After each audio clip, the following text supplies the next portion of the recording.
This is Greg Carson, former player of the Nitehawks and alumni from 1993 to 1997. Also proud member of the first Cyclone Taylor Championship team in Beaver Valley.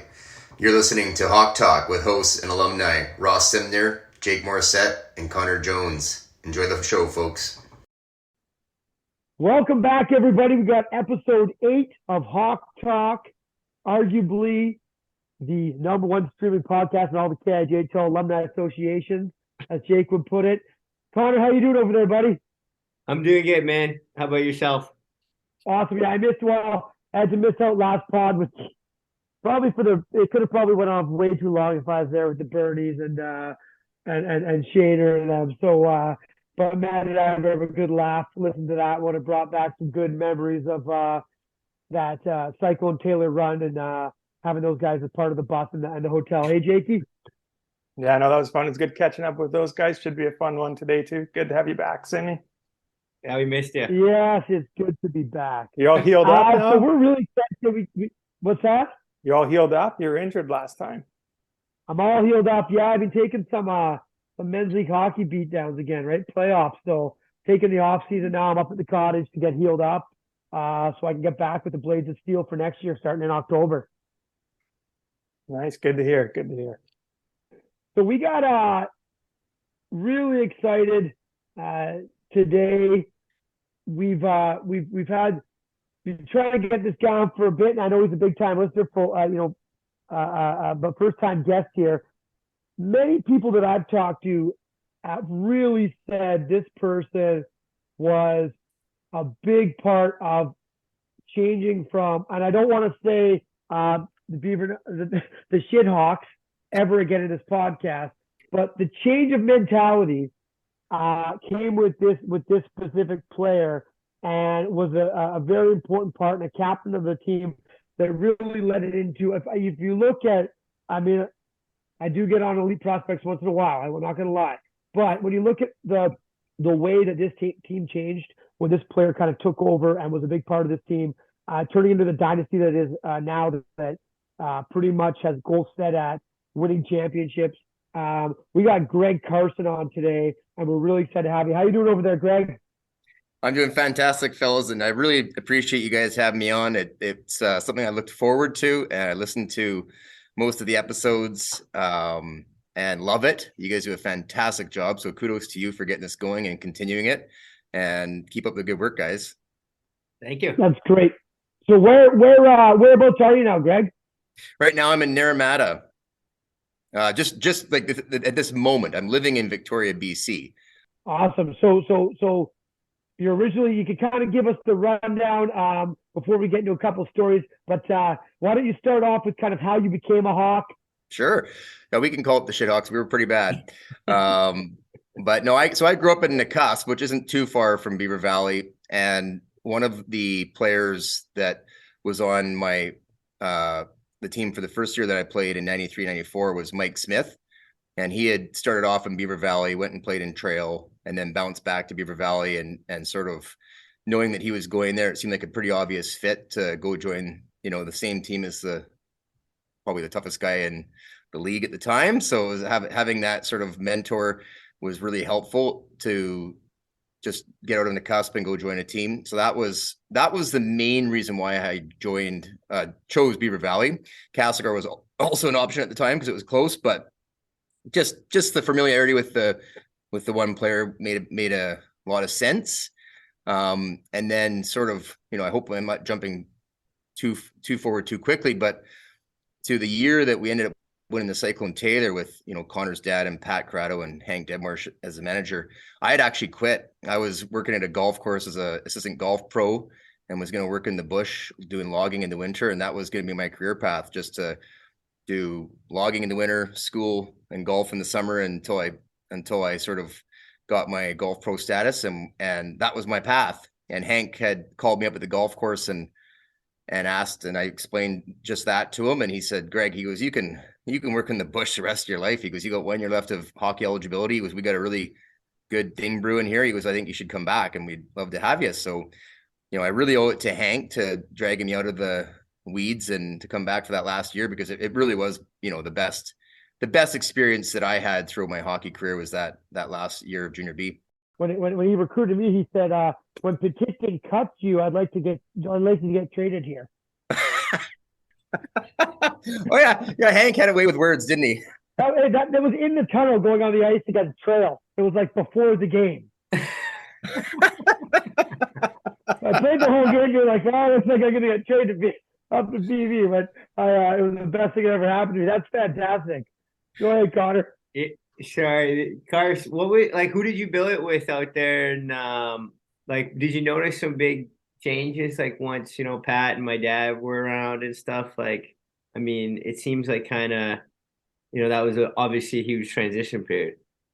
Yeah, my first year I billeted with Jim and Lorraine Partridge, and that was Mike Smith's original billet. So again, familiarity. But then after the first year, I became really good friends with a player named Rob Barker, and so I moved in with his family. So there was Rob Barker, Rob Schreiner, and Jody Schreiner. Those were the kids. But Rob and I played, both Robs and I played together. How was that household?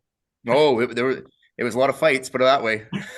Yeah, and I didn't win any against Rob Barker, but Schreiner I was able to throw around a little bit. Oh yeah, attaboy. Yeah, Rob Barker's dad was a good old boy, so it was a lot of fun. Yeah, great household. Going off the fights, I know just like talking to my dad, the league was a different league back then. Like you guys were fighting, scrapping at least once or twice a game, no? It was only like there was at least one or two fights per game. Yeah. We got tossed after a fight. They didn't have the 2-fight rule, but yeah, there was a lot. Yeah, it was a lot of stick work. They called it Jungle B when I entered the league, and it was for good reason. It was pretty rough. Yeah. What was that something that was always part of like the way you played the game, or something that you just kind of enjoyed doing, or like I know just like I said, talking to my dad, you could throw him pretty good. That was probably my favorite part of the game. Yeah, going back to a Hankism, I remember him telling me one time after the game, he goes, "Hey, Carson," he goes, "if you want to help your team, the best thing you can do when you get the puck is just pass it as soon as possible."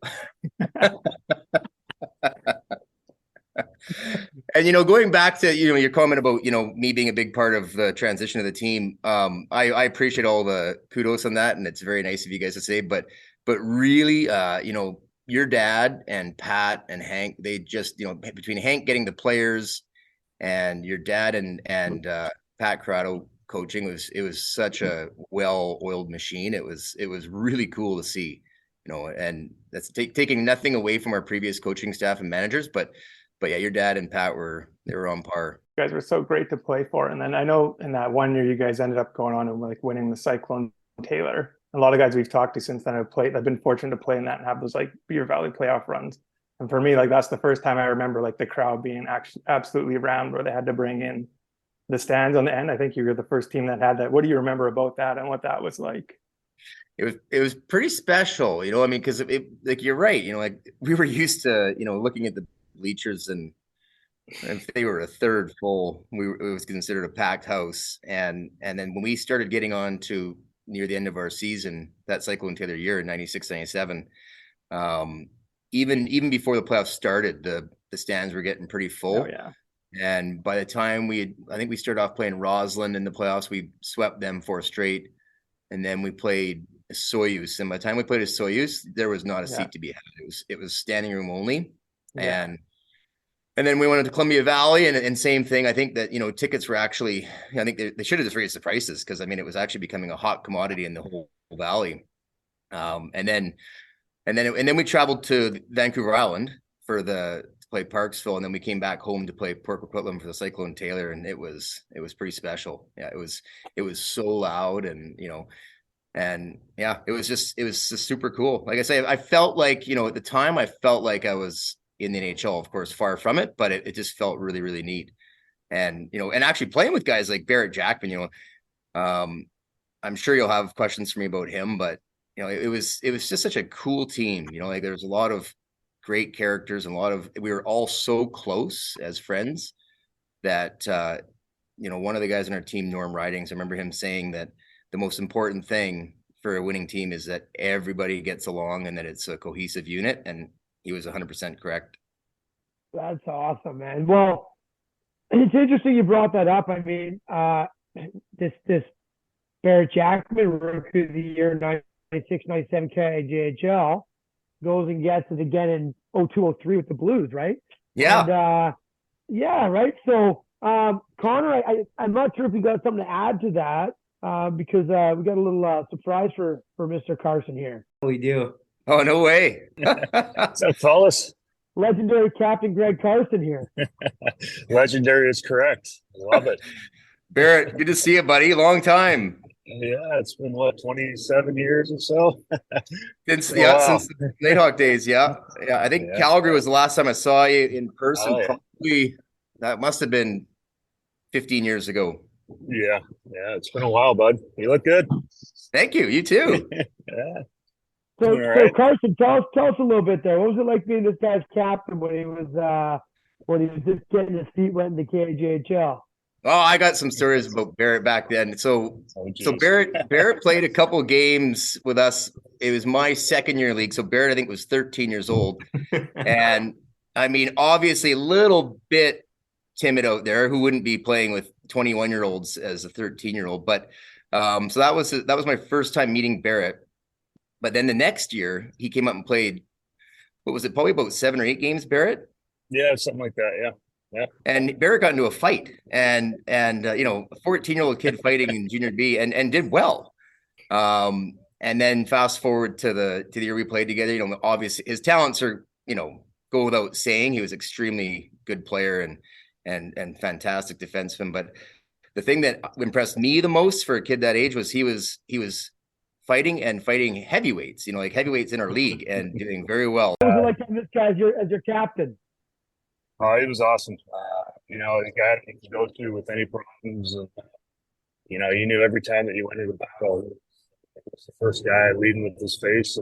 And just, you know, he's one of those guys that you just know when he's on the ice that, you know, you're going to get max effort. And it was fun to play with guys like him. You know, Rocky Dixon was another guy that, you know, gave it his all. Gave you a chance to win every night, so it was fun. Barret, do you remember like any games where Carson was like out of control and you were like, "Okay, we're getting in a line brawl" or anything like that? Or... Well, it was probably every game. You know, it was like you're getting a line brawl, but no, he was a competitor. He was, you know, the last 10 minutes, you knew if you're up or you're down by a few, you knew that there's always going to be a little down. So. You know, I always enjoyed, you know, watching and playing beside these guys, and you know, knowing that, you know, anything goes wrong, it was good thing. Of course, was you know, was the leader. What was it like for you? I mean, these guys you're what, 15 your first year or 14? Really? 15 the year I played fully. So you're 15. I remember that team being like a bunch of 19, 20-year-olds. So like, what was that like hanging out with these guys on the bus and like just, you know, like leadership wise, what kind of things were they doing? They were awesome. They you know, they included me in everything. You know, I had to definitely mature pretty quickly, but yeah, it was one of those things. I was like the little brother. Everybody, you know, if we're going for lunch, the guys would come pick me up, and you know, if they're going out to you know, to a party or have a few beers, they come pick me up and make me drive. So yeah, drink and drive. It's pretty good. You know, you learn how to drive when you're 15 with these guys. It's pretty good. Yeah. Oh, cool. That's awesome, man. So, yeah, speaking of the maturity level stuff, our buddy Jake Morissette here has got a quick one for you. Bear, how you doing? Good to catch up. I gotta run one by you, see if you remember this. It's fast forward a few years after you played for the Hawks. And I'm working out in the aquatic center gym, and I think you're the only other person in there. And I throw a little extra weight on the squat rack, but I don't put it on properly. And both weights, like it topples off the one side. The whole other side, it topples off, smashes into the mirror, breaks it. But when that side goes down, the bar flips back the other way and smashes the other mirror. And then I like panic. So I'm trying to throw stuff around, and I just scurried off so fast. I saw you as I was leaving. I swear you're the only other person in there, like complete. And I think you tried to say something to me on my way out.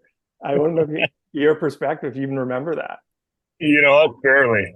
Yeah, I've been hit peg quite a bit, but I do. Now that you say it, I do remember that instance when the mirrors being shattered. That's awesome. Yeah. What a Nighthawk! Eh? He wasn't going to tell anybody. He was taking that one to the grave for you, Jake. Yeah. Yeah. Yeah, he probably walked out and told the receptionist it was me, and she got kicked out of there. You're still not allowed in the aquatic center now, Barret. Yeah, No kidding. I don't think I've been back since. Hey, so Carson, what have you been up to since after the Nitehawks and stuff, after that legendary year winning the Cyclones with Barret and basically saying, "Hey, I taught him everything I know." Yeah, I went out to the island to do the golf pro management thing and quickly stopped doing that and ended up going into school for structural engineering. And so I last 17 years, which happens to be that's a strange number, but it's my hockey number, but been just doing structural engineering. My wife and I own our own structural engineering company in Victoria now, and just living life, So I do a lot of trail running now. That's sort of what I do for my competitive side of life is I enter these 50, 100K trail runs. And I can actually thank, I should throw out another name for the Nitehawks, JJ Dvorak. He's one that got me into all that. And I thank him dearly because, the last 5 years have been a really, really healthy way to live life. And I love it. So That's awesome, man. And Barret, most people have followed your career and you're still part of the game and stuff. And I know you're on the road right now, so we won't keep you too much longer to come back from Chicago. Yeah. Yeah. How are things going? Yeah, good. I got a 13-year-old son and an 11-year-old daughter. So coaching my boy in baseball and hockey and watching my daughter ride horses. She's a gymnast as well. So, kids keep you busy. Basically just slap a Uber sticker in the back of my car and driving from event to event. So, Hey, can you guys just go talk about that that Cyclone run and just like what those games like I remember being 6, 7 years old watching it. Like how was that? And Barret obviously went on to, play for Stanley Cups and stuff, but like what was it like to start off your career you live right next door to the rink and pretty amazing. yeah, it was awesome. I still remember the feeling of the songs that we were champions playing, the boys just around each other, and just from playing in the Valley on the island and to the Western Canadians. Just being with the boys, and I still remember the old school bus with the shelves in the back. You throw the bags on the floor, and you're sleeping up there. But just everything about it, just the competitive nature that we had, just the success that we had with the fun together was, something that now that we're talking about it, it's just a lot of the just kind of flowing back and just the intensity of it was pretty cool. What about you, Carson? I would agree with Barret. Not too much to add there. It was we knew we had something special going with that team pretty early on. I'd say by the Christmas break, we knew that we had the talent to go all the way. We just had to keep our heads in the game. And to speak to Barrett's point about just how well we got along, I think, correct me if I'm wrong, Barret, but you had the opportunity to go up to play with Trail full time around January, and you decided to stay back with our team because you felt like it was going to be a special team. Yeah, I definitely. I played a couple of games with Trail, and they had some injuries. They asked me to play full time, and I just remember sitting down with Jonesy, Hank, and the coaching staff, and just talked about the opportunities. And I knew the Trail, we were struggling that year, and I knew there'd be an opportunity to do a lot of special things. So, I just made the decision. I'm going to stick with the boys and the guys that I competed with all year. I definitely made the right choice. Yeah, I think you see that I think with players. I know in our year and Jake and guys like that, and getting called up, and then after a while going, you know what, we're going to stick with this team and going around with this group of guys. Carson, apparently you were quite the card player on the bus. Did you guys try to fleece Jack's there for his weekly allowance or what? I really wanted some of that allowance when he was playing in St. Louis. Oh, I held tight to that stuff. Don't worry about that. Yeah, the road trips are the absolute best, fellas. It's just something that during those runs, something that you remember forever. The hotels and all that.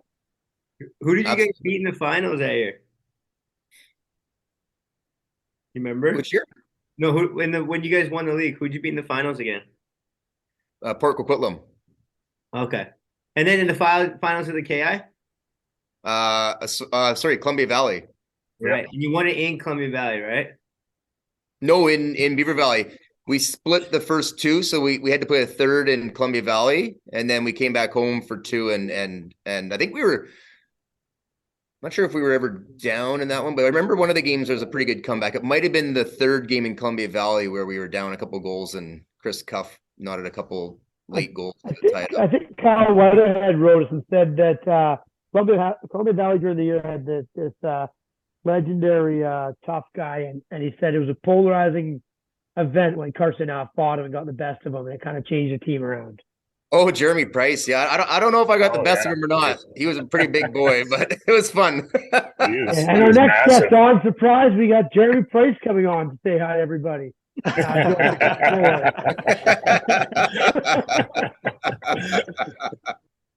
awesome, guys. Well, thanks to Ted for having both of you on here. I know it took a little bit for us to get you guys, and we know that you guys are tight. And it's nice to see these stories and the bonds are still there, and that's part of why we do the Alumni Association, just to see. I think lots of people have some common familiarity, and we've all had lots of success, and but the stories that we hear are really what bring this group together. So we appreciate both Greg and Barret coming on.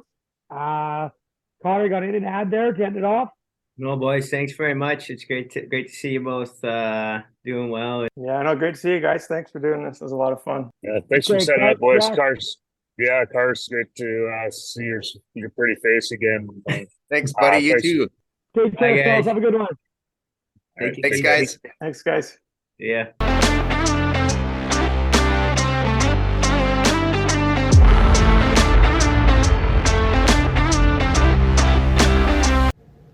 Hi listeners, this is former Nitehawks player and captain Morgan Peace from the 2017 to 2020 seasons. I hope you're enjoying the show. Make sure to follow us on social media at BV Nitehawks Alums and to visit our website at bvnighthawksalum.ca.